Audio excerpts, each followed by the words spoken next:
Hello, NBA fans. Daily news about the Los Angeles Lakers.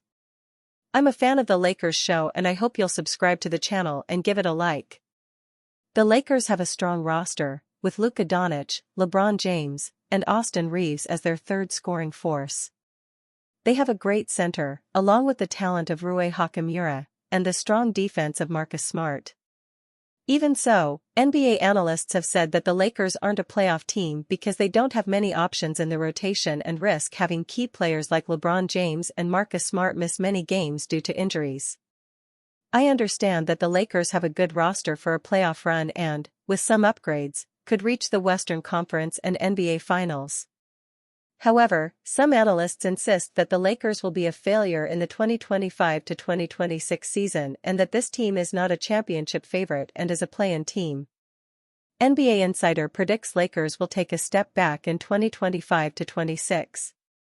Led by Luka Doncic and LeBron James, the Los Angeles Lakers are coming off a third-place finish in a stacked Western Conference during the 2024 to 25 campaign. Following their second consecutive first-round playoff exit, the Lakers improved their starting lineup this offseason, signing DeAndre Ayton after his buyout with the Portland Trail Blazers. They also added Marcus Smart and Jake LaRavia in free agency. However, they lost Dorian Finney-Smith to the Houston Rockets, and the team's depth isn't exactly impressive. Beyond Smart and LaRavia, the team will likely have to count on Dalton Knecht to take a significant step in his second season. Lakers forecasted to finish 6th in Western Conference. With the Lakers' depth concerns, The Athletic's John Hollinger speculates the team will finish 6th in the Western Conference with a 47-35 record, barely avoiding the play-in tournament.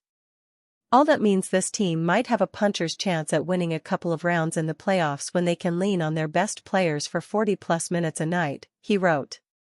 In the 82-game regular season slog, however, it may take some work to avoid a third visit to the play-in in 4 years. The West remains loaded with talent entering the 2025 to 26 campaign, and injury concerns could also affect the Lakers' standing.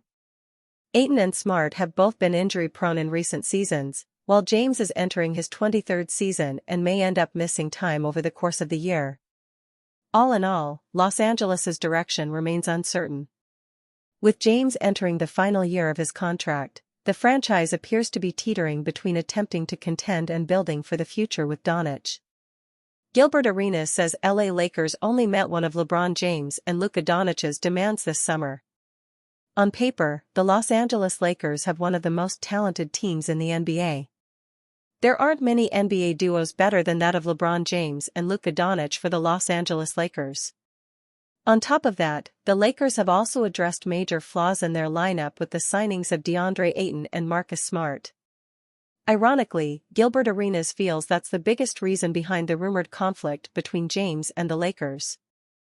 JJ Redick sees Marcus Smart and Gabe Vincent as role models for Bronny James.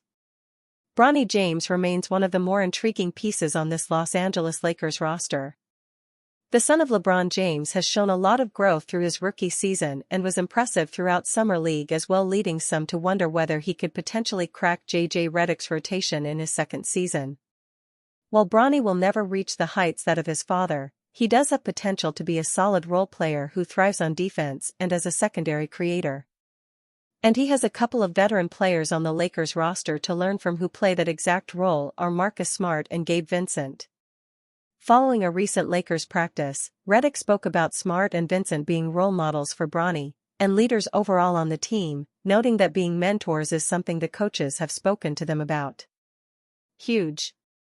Gabe as well, Redick responded when asked about Smart being a role model for Bronny. I mean, those two guys are studs, and even when they were limited participants, they were leading. Those guys know that's part of their role, something we've already talked about just in terms of their leadership, and they've both been great. Having someone to look at, study and model your game after is extremely important, and those veterans taking on that role and helping young players develop is massive for a young player's growth in the league. Having LeBron as your father obviously helps, but players like Smart and Vincent know exactly what needs to be done to thrive in the role Bronny is best suited for and can help him lock into that mindset. The fact that Redick and the Lakers coaches have spoken to the veterans about this to ensure they will mentor Bronny and the other young players on the team shows that they recognize the importance of this role, and Smart and Vincent embracing this will only benefit the Lakers as a whole. JJ Redick expands on what DeAndre Ayton's offensive role will be. With LeBron James expected to miss at least 3 weeks of action because of a case of sciatica, new Los Angeles Lakers starting center DeAndre Ayton has an opportunity to get more touches and establish himself as a major difference maker. He has looked strong defensively in the team's first 2 preseason games, but he wasn't involved much offensively. Some have been wondering how exactly he will be utilized offensively, especially given his many skills on that end of the floor. During an appearance on SiriusXM NBA radio, Lakers coach JJ Redick elaborated a little on how he will use Ayton on offense. "I think it's important for him to touch the basketball because we're going to ask a lot of him as a screener and a rim runner and the anchor of our defense, so there has to be some level of freedom. I think for all our bigs their ability to put pressure on the rim as a runner and as a lob threat is really important. And with DeAndre, he gives us something that we didn't have last year post-trade, which is if teams do go to Reds switches, he historically, and we've seen it in practice, he historically has been great at punishing smaller defenders at the front of the rim. Los Angeles will have to find a way to take advantage of Ayton's ability to post up in a half-court setting and either overpower smaller defenders or simply score over the top. That way, he could at least partly replace what the team lost when it traded superstar big man Anthony Davis for Luka Doncic in February. Ayton has career averages of 16.4 points on 59% field goal shooting and 10.5 rebounds a game. His most productive season on offense came during the 2019-20 campaign when he put up 18.2 points per game for the Phoenix Suns. Lakers see JJ Redick in similar light as some coaching icons, insider believes. Despite being on the heels of a highly successful 2024-25 regular season leading the Los Angeles Lakers, JJ Redick still has a lot to prove as a head coach. He's still relatively inexperienced coaching at the NBA level, and he's yet to enjoy much playoff success with the purple and gold. Redick led the number 3 seed Lakers to just 1 win over the number 6 seed Minnesota Timberwolves before they got sent home in the opening round of the playoffs last season. Still, insider Jovan Buha believes that the Lakers view Redick as a Pat Riley, Erik Spoelstra, Steve Kerr, Ty Lue type of franchise coach. "My understanding of just the whole situation, the whole dynamic, how they view it, they are very high on JJ," Buha said. They were very encouraged by his rookie season even with the early exit against Minnesota. And they view him, remember, this was a guy that, as we reported at The Athletic, Shams Charania, and they were viewing him as the next Pat Riley. And I think there were some things in that first season that they felt were in line with that. And I think they view him as that Pat Riley, Erik Spoelstra, Steve Kerr, Ty Lue type of franchise coach. And I think that's going to take some time, especially with him being relatively inexperienced and now having more experience but still only entering his second season as a head coach. I think there's going to be a bit of a learning curve still, a bit of a development process with JJ as a head coach and a leader. I think he's been ahead of schedule overall, but with the Lakers, it's championship or bust every single season. So, if they lose in the first round, if they miss the playoffs, if they're a play-in team, that will fall on JJ's feet to some extent. But I don't think it's going to be enough to make him or to put him in the hot seat. I think he's going to be safe for the foreseeable future. I also think a big factor here is the relationship with Luka Doncic. Luka really likes him. Luka with him. It's just a good dynamic. So, as long as that is still there, and I anticipate it will be, I think JJ is going to continue to be the coach. Whether or not Redick has a future as the Lakers head coach for the long haul could depend on how they fare in the playoffs over the next couple of years. His first season as head coach came to an end in disappointing fashion early in the playoffs, but it sounds like Los Angeles is going to be patient with him. It remains to be seen how the Lakers will fare in the 2026 NBA playoffs, assuming they are one of the 8 teams in the Western Conference to qualify.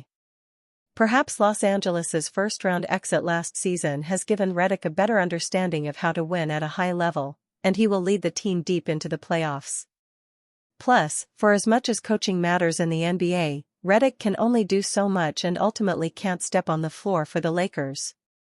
Hence, Los Angeles' success will largely be up to how the players execute his vision and the quality of play from its star duo of Doncic and LeBron James. Star power is often key to winning it all in today's NBA, and the Lakers fortunately have plenty of that between those two household names. They will also, however, need help from their supporting cast. Gilbert Arenas feels LA Lakers are only fulfilling Luka Doncic's demands. At 26 years old, Doncic is entering the prime of his career, and by signing a 3-year contract extension this summer, he has made his commitment to the Lakers as clear as possible. James, on the other hand, will turn 41 in December 2025 and is in the twilight years of his NBA career. The logical choice was to build around Doncic, and that's what the Lakers have done. This summer, LeBron made a statement that said, "I want a championship team."